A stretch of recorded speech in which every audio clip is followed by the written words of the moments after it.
Well, hi everybody. My name's Sandy Beach and I'm an alcoholic. Hi, Sandy. I want to thank everybody for coming back.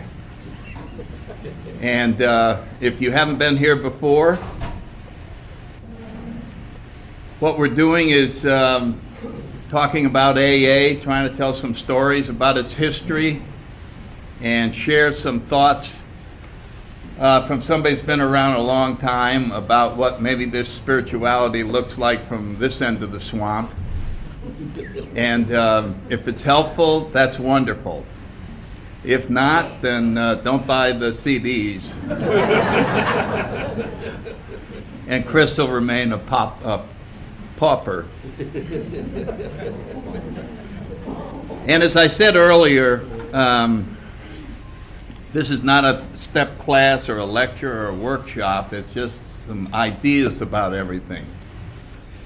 And the person to listen to about anything in your early sobriety is your sponsor. So if something here seems different than what he or she told you, then you just go along with your sponsor, because that relationship is incredibly powerful. And that's where you want to have faith, and you want to just do the suggestions that come from there and see if you don't get wonderful results.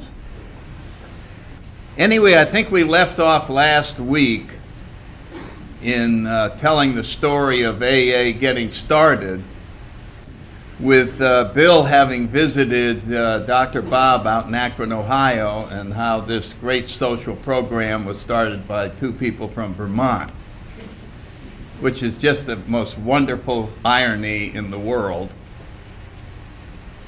And after staying there for a while, they called on AA number 3, Bill Dodson, who was a lawyer. And then they got a guy named Ernie Galbraith sober. And then Bill went back to New York, and Dr. Bob kept working, looking for drunks in Akron. And Bill went back and worked on drunks in the New York area. And when he got back, here he is by himself. He's got this idea of trying to get something that's really going to help alcoholics all over the place. He's got about 7 months sobriety himself, and he's broke. Doesn't even have a job. And he's trying to figure out how in the world to make this work. And a funny thing happened, because two guys came out of Towns Hospital, which is where Bill went through. One of them had been there 9 times before. This was his 10th time. And another one, this was his first time, and they both fed into the Oxford group, had a little bit of sobriety, and when they met Bill, they both immediately took to his ideas. They just said, oh my God, we want to be part of that team.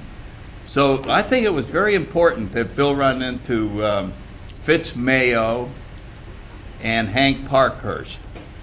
And both of their stories are in the first edition of the Big Book. Hank is the unbeliever, and Fitz Mayo is the Southern gentleman.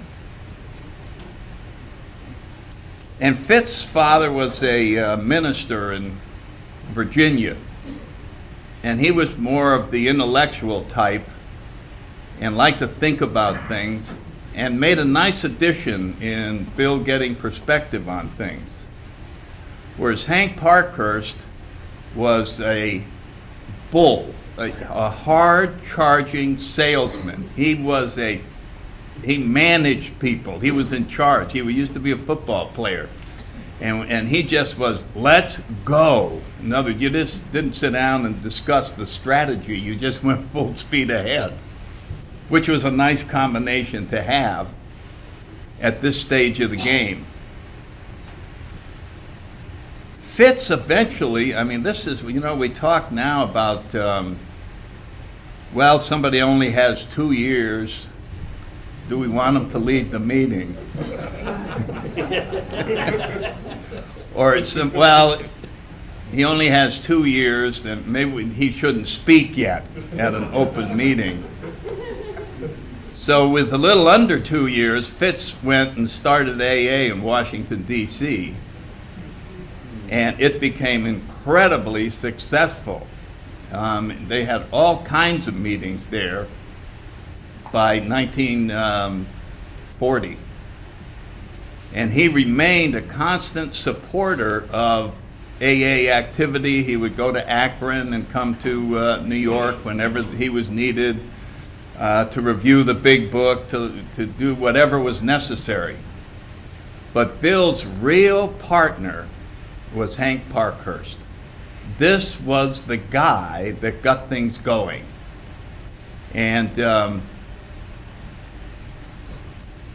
shortly after he got sober, now, you know, in the Oxford group, they really had this spiritual awakenings. They went in those rooms and, do you believe in God? I mean, they got on their knees and God bless America, and it was cranked up.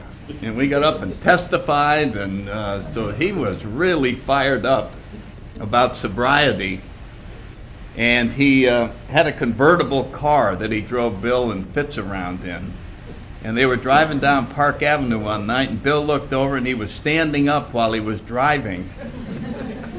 And he shouted out, "God Almighty, booze was never as good as this." And so he really was into his spiritual awakening and how wonderful it makes you feel. And he was just as fired up as Bill was about sharing this. We got to get this word out to the alcoholics that are still suffering. And he tied right in with Bill's idea that what we needed most of all was money. That was the secret to everything. I mean, how are you going to get a worldwide organization together without money? And Bill worked on Wall Street, so you can see his plan was for a chain of drunk tanks, because the hospitals were getting upset when you tried to get alcoholics sober there. They threw up all over the other patients, and it was hard for hospitals to have a policy of accepting people to dry out. And so he wanted a chain of drunk tanks, and then he wanted the drunks to quit their jobs and travel around the country starting AA in different cities, and that was going to take dough. So we'd have to pay for these guys like paid missionaries. And then eventually we're going to need a book so that we're all singing from the same page. But the book wasn't the big thing in the beginning. What was the big thing was raising money. And Hank was his buddy. And boy, they're going to go out and they're going to raise money. And they spent about a whole year trying to raise money, and they got nothing. They got nothing. They'd go to these foundations, they'd go to rich people in New York, and Bill's connections from Wall Street, and the people would say, well, what are you talking about? A couple of drunks? I mean, I'd rather give to the Boy Scouts or something like that. I just don't see it. They didn't raise anything. And Bill had a brother-in-law who was a doctor who was a very important player in Bill's sobriety, because he kept paying for him to go to Towns Hospital. Probably wouldn't have made it without his brother-in-law's money. And he was commiserating with him, he and Hank. And he allowed, as how he had met somebody from the Rockefeller office last year. And he thought he had his name, and would he like him to call this guy? And yeah.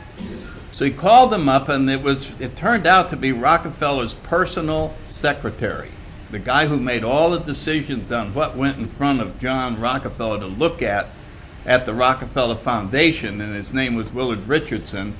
And he said, come on over. They didn't even have to wait.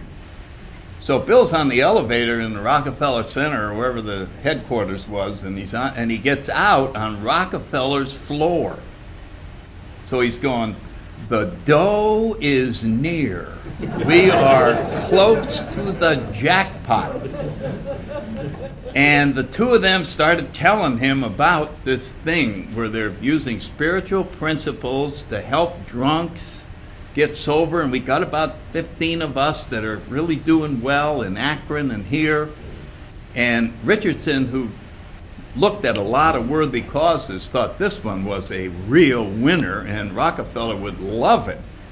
So he said, could you guys come back and meet the trustees and the big advisors? Oh, yeah. So they had a big meeting in the conference room, and they described all this, and they said, oh, yeah, let's send a couple of these guys out to Akron.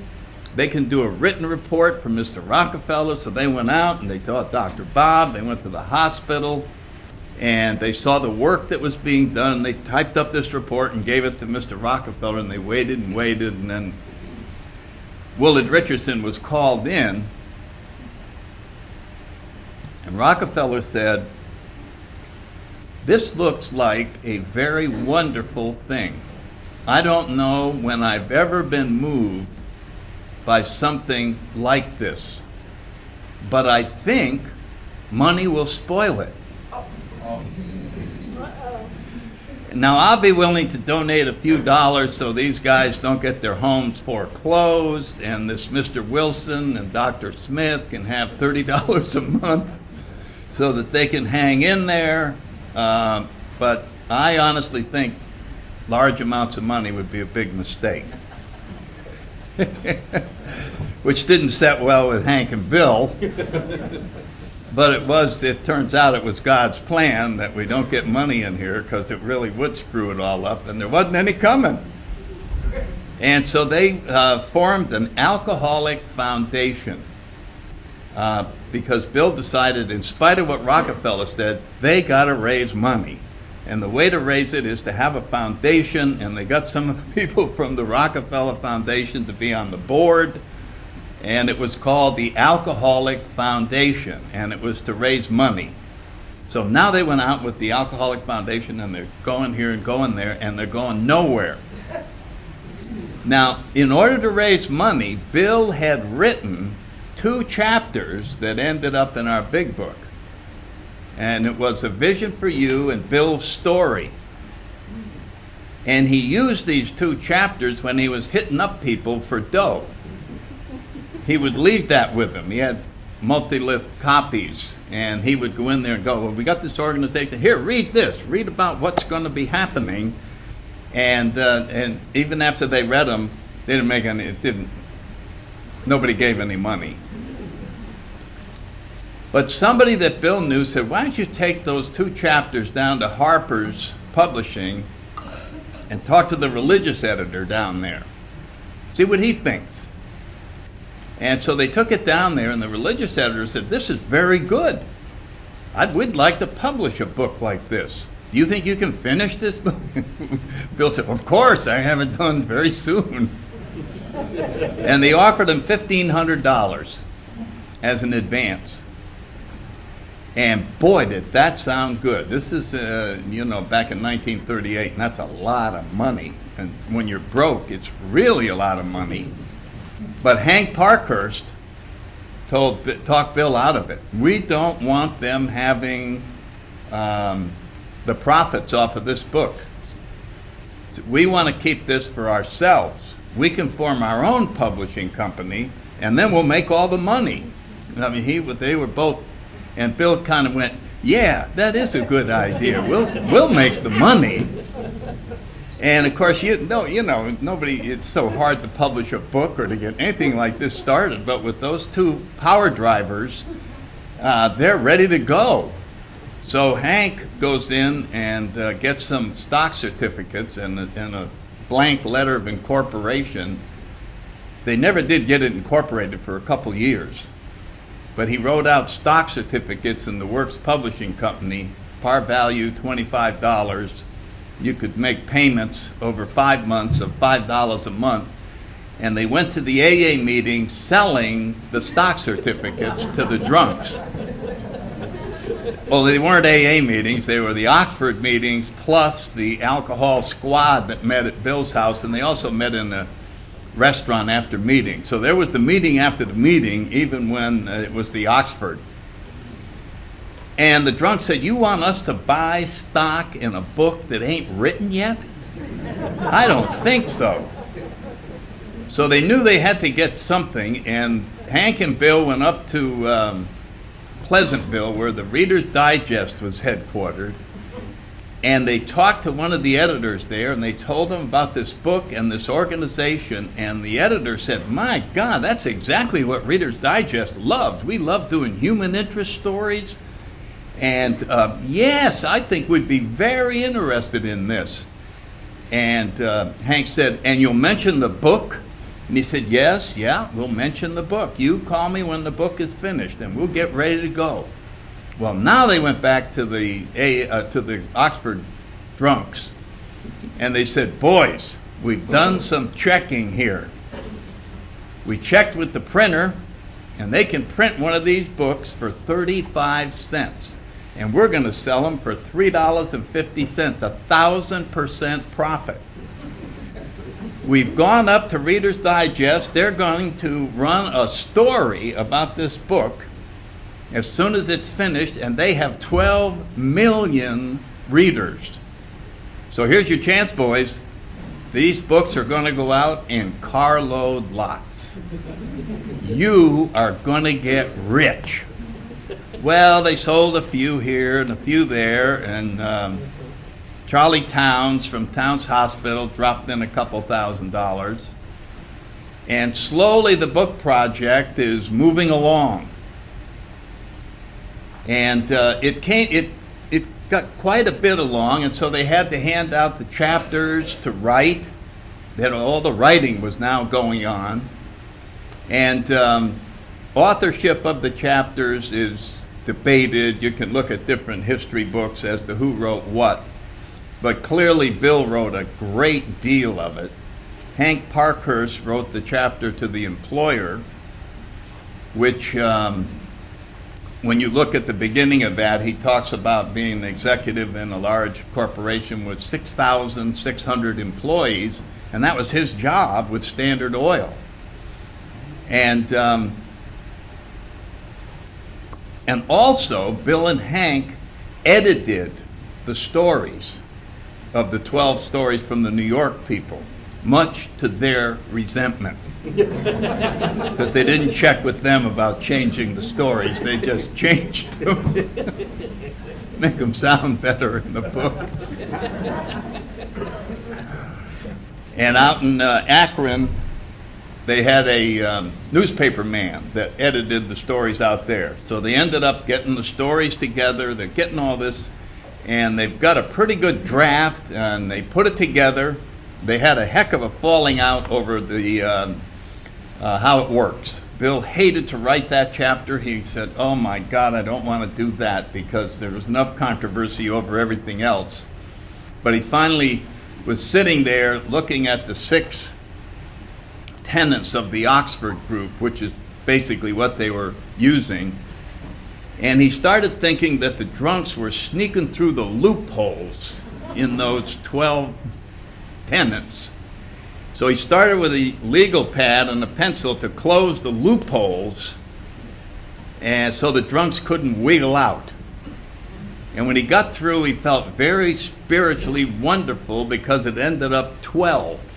And there were 12 apostles. There was 12 months in a year. You know, this looks very spiritual. I'm glad it ended up 12. So you can see it was just totally arbitrary, but he made a big deal out of it. And when he circulated it, then all hell started breaking loose. Because Hank and Jim Burwell of New York, Jim was a Reformed atheist, and they did not want a religious type program. They wanted a psychological program. So you talk about the psychological problems of the alcoholic, and then after they get here, you can slowly work in some spiritual stuff. But in their opinion, it would scare all the drunks off, so we can't have that. That's the New York crowd. Now, in Akron, they wanted to just have it be Jesus. Why beat around the bush? And so you got these two factors going, you know, it's going to be Jesus, no, it's going to be nothing. And out of that terrible conflict came God as I Understand Him. And that solved the problem because the New York guys could say, that really means psychological. And so they really got this thing going. They had the multi-lit. They sent it around to a few people to look at. They sent it to the Catholic Committee on Publications. And they thought it was pretty good, but they wanted one thing changed in Bill's story, where he said that he was catapulted into heaven. And they felt that the Catholic Church was the direction to get to heaven, and that they had promised that to all of its people. So would he mind changing that word? And so he did, and he changed it to utopia. So if you're ever reading that, you'll know that the Catholics got their little finger in the pie after all.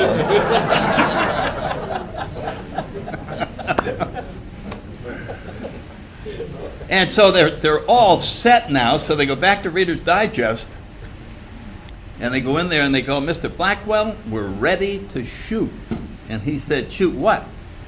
He said, the book. We got the book ready. Oh, you're the guys that came up here about 6 months ago. Yeah, I remember you guys now. You know, I thought it was a great idea, but when I talked to the senior editors, they didn't like the idea at all, and I forgot to call you. So now they had all these loans and the stock certificates out, and they can't pay the printer. And so one of them, an Irishman named Ryan, had a friend who knew Gabriel Heater. Now, Gabriel Heater had a radio show that was kind of like today would be Larry King. You follow what I'm saying? Everybody listened. And during the show, we always had a human interest thing. And so they called him up, and by God, he would get Ryan on there, and Ryan would talk about his recovery and the book. And so this was all set, but Ryan had a tendency to slip. And the radio show wasn't for 10 days. And so Bill got 4 big guys and put Ryan in the New York Athletic Club under guard night and day. And he made it to the Gabriel Heater show, and it did go out, and it helped some of the orders to come in. But it was a very difficult thing and very close. I can't go into all the details, but it did finally make it, but with some loans from one guy from Baltimore and another one from Dr. Silkworth. And then something bad happened. Hank had been Bill's partner from the day they met. And Hank had an office. He was still in the oil business, even though he got fired from Standard Oil. And he had an office over in New Jersey.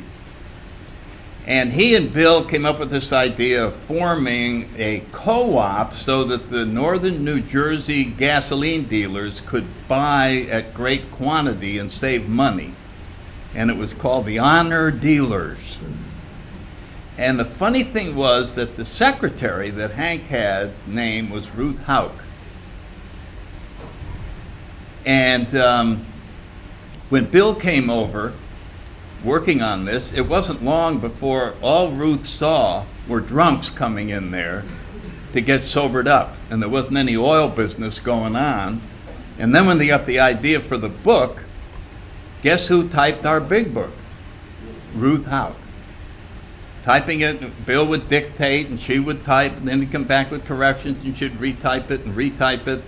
And they were broke, so they didn't have much money to pay her salary, but they would give her stock certificates in the Works Publishing Company, not yet incorporated.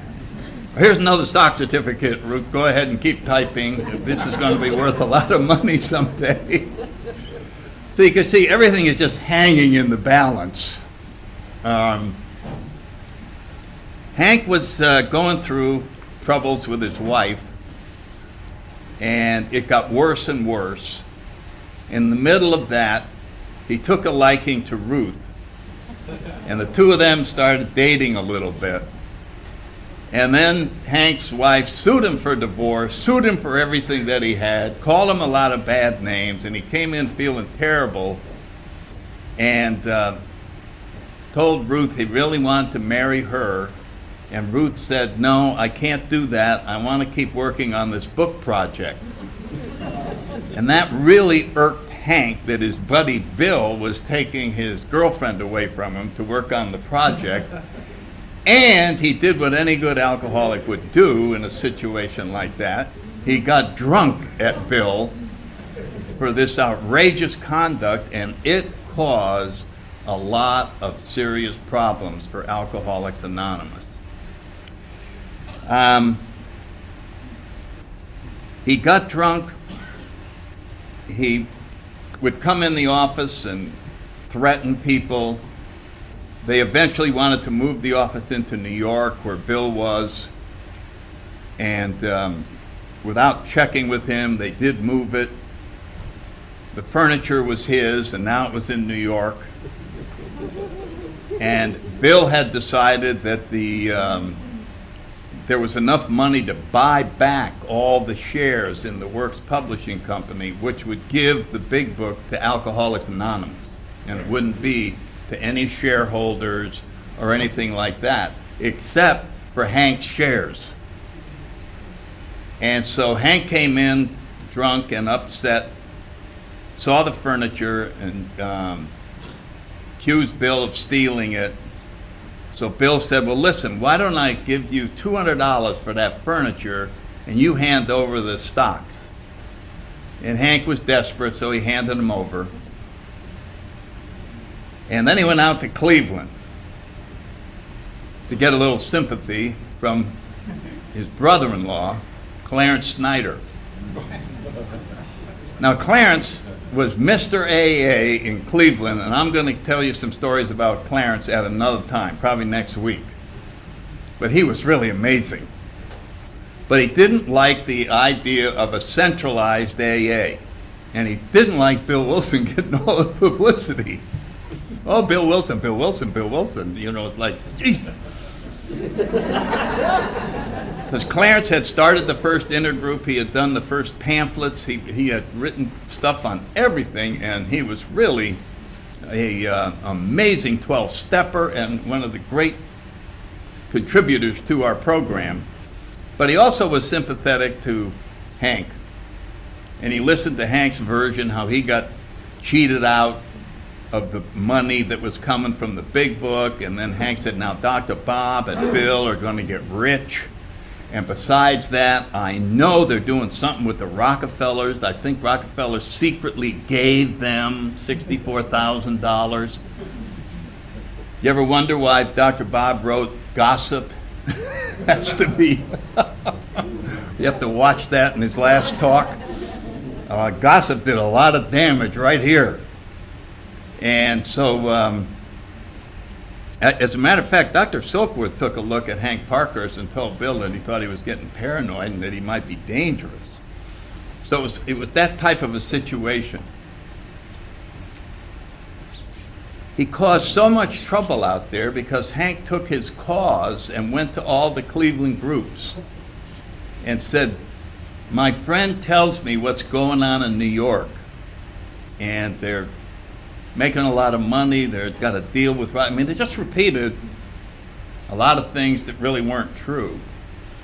And then the word started coming into New York that the Cleveland groups were going to leave the big organization and go out on their own. So Dr. Bob and Bill went out to Cleveland to talk to the people. And they held a regular dinner with the speakers, and Bill and Dr. Bob spoke, and there appeared to be some sort of understanding. But as soon as that part was over, 4 or 5 of the Cleveland guys said, "Now we want to meet you two over here in this other room." And in that other room was a lawyer and a CPA, and they were armed to the teeth with evidence of this terrible wrongdoings that are going on. In other words, they were really ambushed. They had no idea this was coming. But Bill did bring with him all the financial records. And so at the end of the thing, they just said, all right, well, here, we'll turn them over to the CPA. This is the current financial status. Bill and Bob are both broke. They're getting $35 to $50 a month, and there's nothing coming in. The whole thing was not true. So the people that were there apologized and accepted that, but the buzz continued for years that those guys in New York, they were up to something, and we know, and so it took quite a while for that to settle down. So you can see when you start something in AA, especially back when AA was so new, it was frightening because that might mean the whole thing could collapse. And then we wouldn't stay sober and so on down. Anyway, Hank never really got sober again. He had a few years here and there, but never, and he died in 1954. And they never could resume their friendship and all of that. But having said all that, he was one of the main players in ensuring that our organization got started. His enthusiasm and the way he just didn't take no for an answer got us over a lot of hurdles that we should be grateful for. And Fitz, the Southern gentleman, actually brought AA to Maryland as well as Washington, D.C., and was one of the great characters that we had in the early history. The last one that I mentioned earlier was Ernie Galbraith. And Ernie's claim to fame, does anybody here know Ernie's claim to fame? He eloped with Dr. Bob's daughter with about 3 months sobriety, which did not go over well with Dr. Bob. So this outrageous behavior on the part of newcomers started early, didn't it? Don't get in a relationship for the first one. Okay, Dr. Bob, come on, let's go.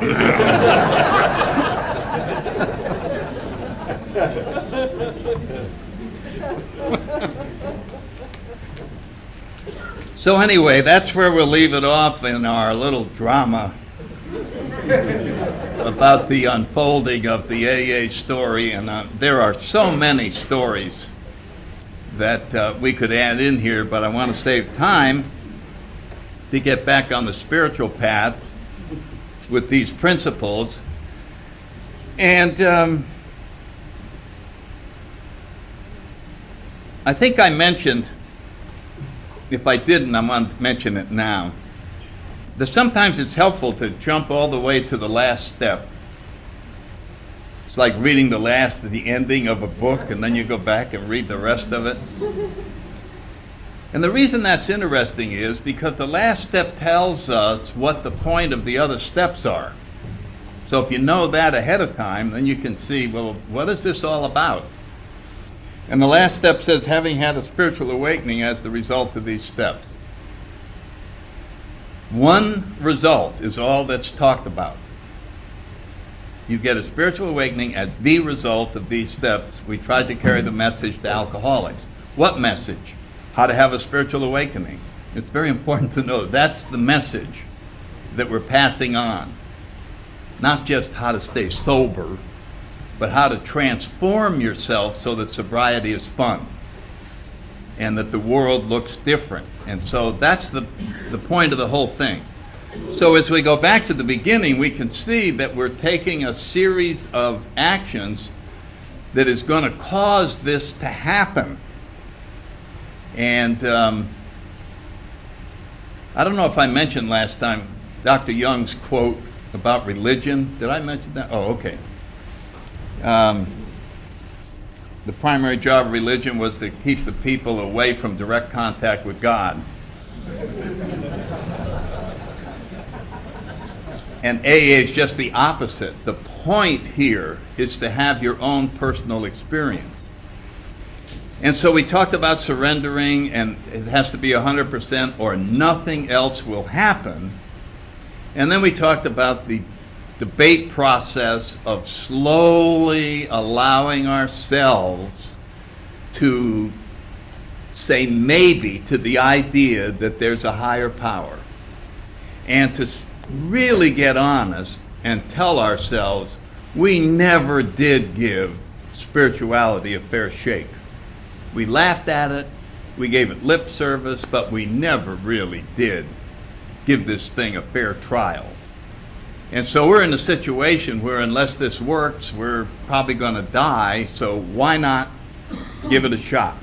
And so that's where we were able to come to believe in a power greater than ourselves, restoring us to sanity. And we make a decision to turn our will and our lives over to the care of this power, God as we understand him, and this came out of that big argument from Akron and New York. That sounds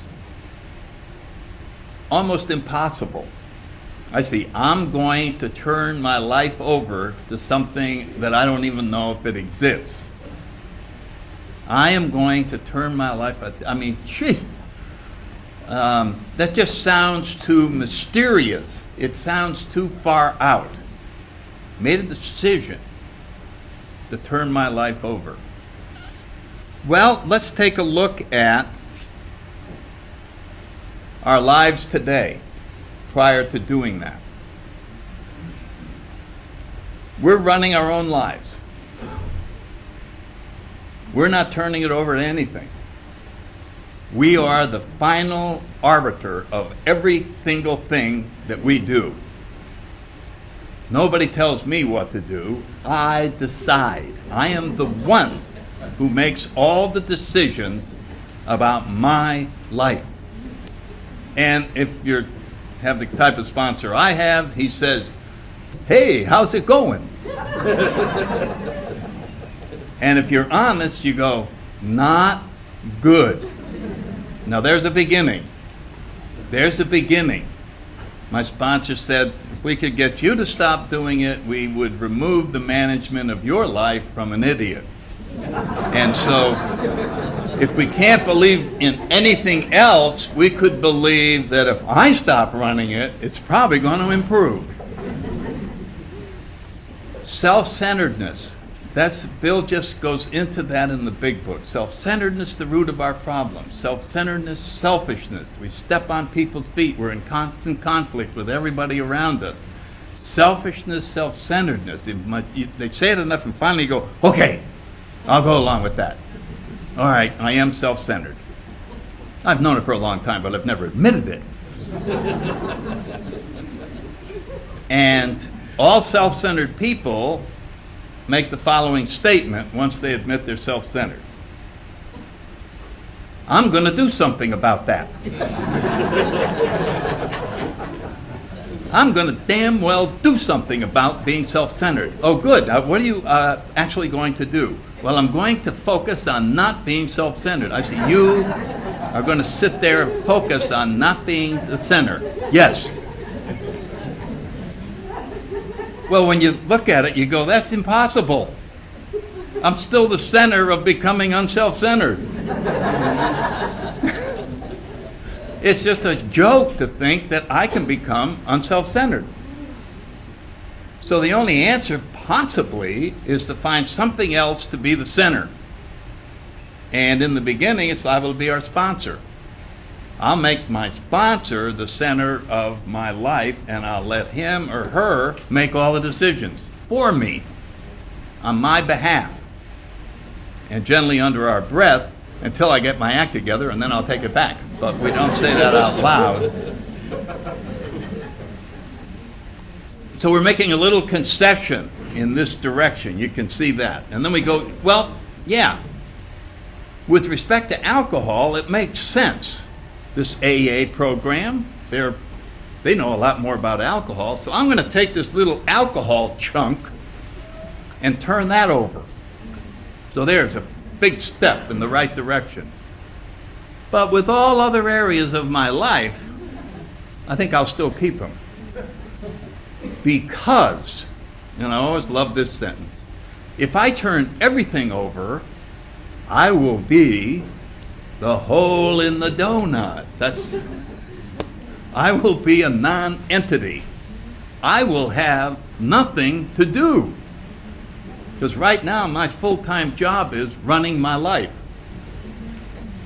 And so this whole thing's just, my God, I'm going to turn this over. Well, a lot of times we come in here and we talk about being a slave to alcohol. That alcohol got a hold of us, and all of a sudden it totally controlled our lives. And we really didn't have a say-so in how things were going.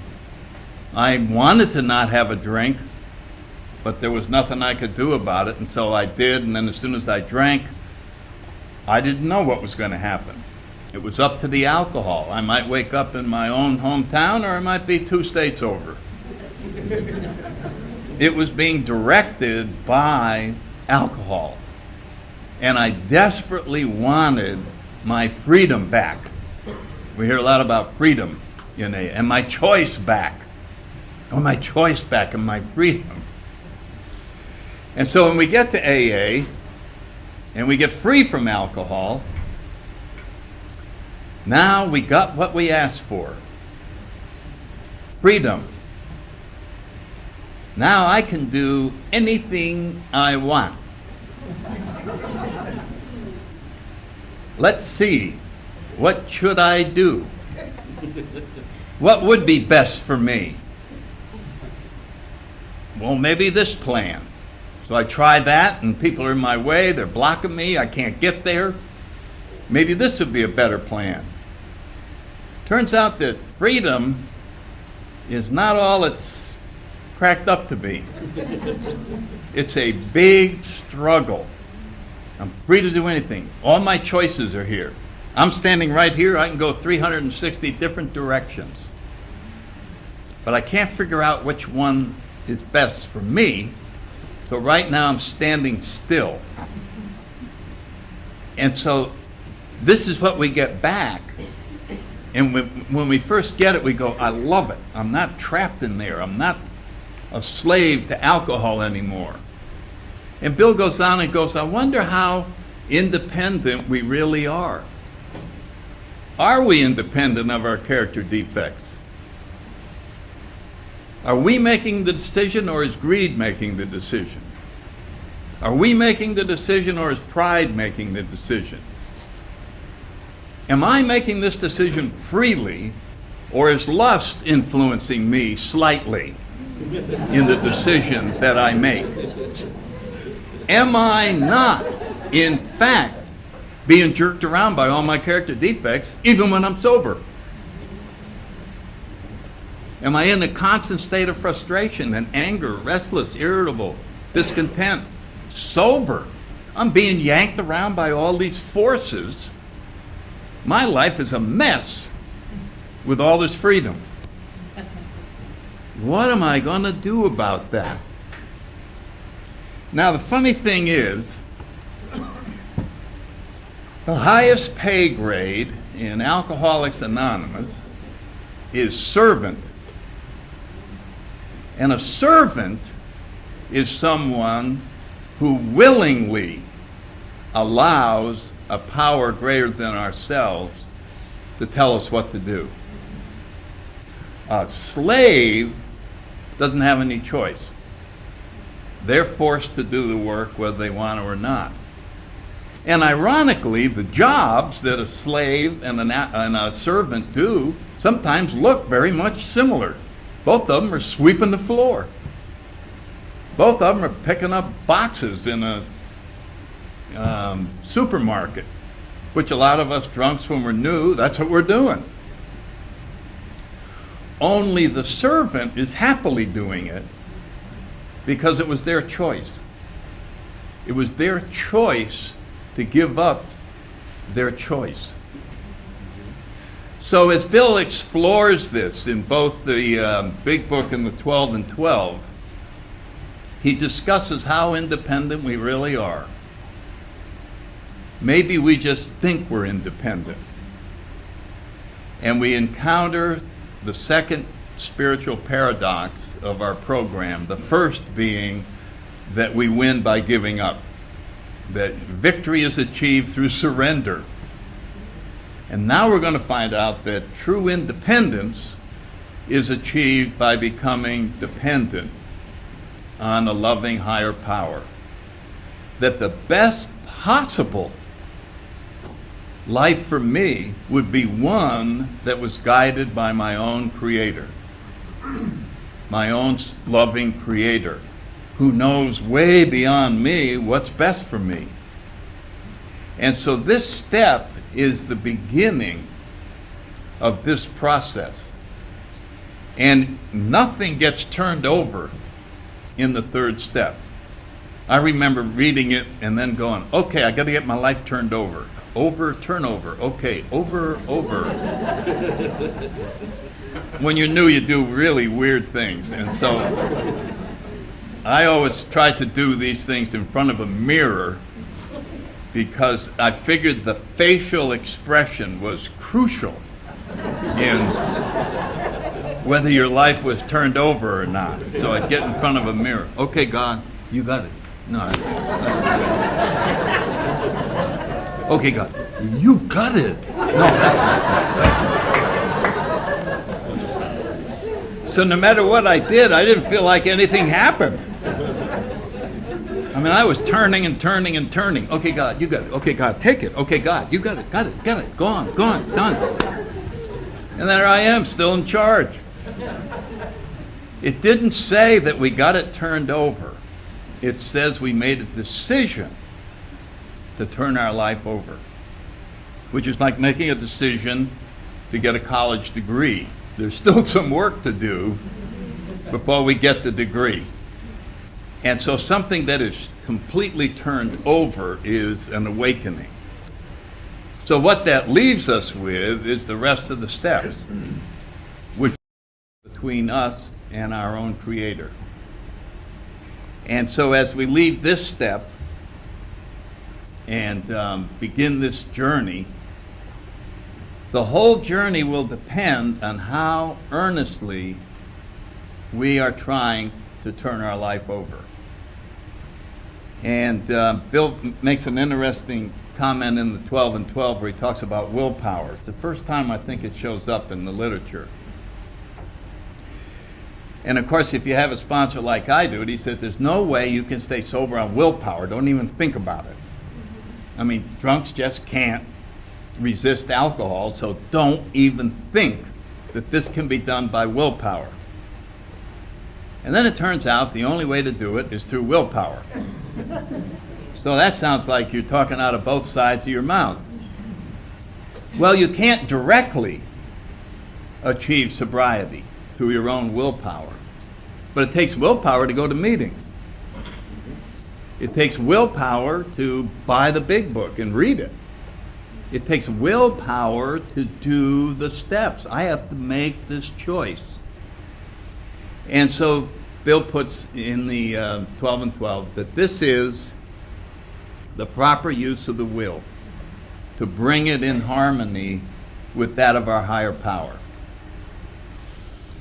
He also talks about free will, which I've always been interested in. I've often wondered if I ever had free will. You know what I mean? Because it seemed like my character defects were always jerking me around. But my influence of my parents, the influence of the church, the influence of what I had read, the influence of the university, well, how do I know whether I'm free to make any kind of a choice? So that debate could go on forever, the determinism and free will. But I'll make you a bet on this one. There's one area where we have free will, absolute, complete free will. We can either choose God or not choose God. That is absolutely up to us. And what is suggested here is you've gotten this far by not choosing God. And that was all of us. We may have heard about it before, but we never chose it. We just abandoned it. I stopped going to church on Sunday because I was too drunk on Saturday night. And so what is left here is, why don't you try choosing, quote, God, higher power, and then see what kind of results you get. And so my point to anybody new is, your job is to no longer manage your life. You follow the guidance from your sponsor and your group and from the literature and our spiritual program. You have a huge job, though. Your job is to keep very careful track of the results and report back whether things are going worse or better. Just jot them down. Wow, another month went by, I seem to be better. We don't even want to, first we don't want to admit it, because then we'd be wrong. Because we already told everybody this wasn't going to work. That kind of stuff doesn't work for me. It doesn't work for me. And when it does work, I remember I didn't want to tell my sponsor. I was secretly getting happy from praying. Because I knew all my buddies would jump out and go, ha ha ha ha ha ha. But it was. There was nothing like personal results to convince us of the reality of this program and our own Creator. And so if you're at this step, turn everything over except judging the results. And I think you're going to find that you're off for a heck of a good ride. I tell new people that I sponsor, there's only one question you should ever ask. What should I do next? That's it. Okay, I'm up here now. What should I do next? Okay, I went through. Now, if you do that, whatever it is, the reason you're going to be happy is, in order to do it, you have to get willing. You have to become willing. Oh, you want me to go early and make the coffee? I don't want to do that. Okay. Second you say, okay. You know that process I'm talking about? No, I don't want to do it. Okay. You feel like $1 million. You feel like $1 million. No more resistance, no more barrier to all this stuff. Okay, I'm a player. Okay, count me in. Never thought I'd join a dirtbag organization like this, but okay, I'm a member. All right. That is when happiness begins. Okay, I'll do it. Instead of, no, never. Oh, it's so lonely out in no Neverland. Oh, it's terrible out there. There's many of us spent a lot of time out there. Finally, we had to swallow our pride, come back. Okay, what do you want me to do? And that was the beginning of quite a nice life. So whenever you can, just go, okay. All right, we're at the end of the time, and we'll wrap it up with the Lord's Prayer for anybody who cares to join in. And thanks for your attention.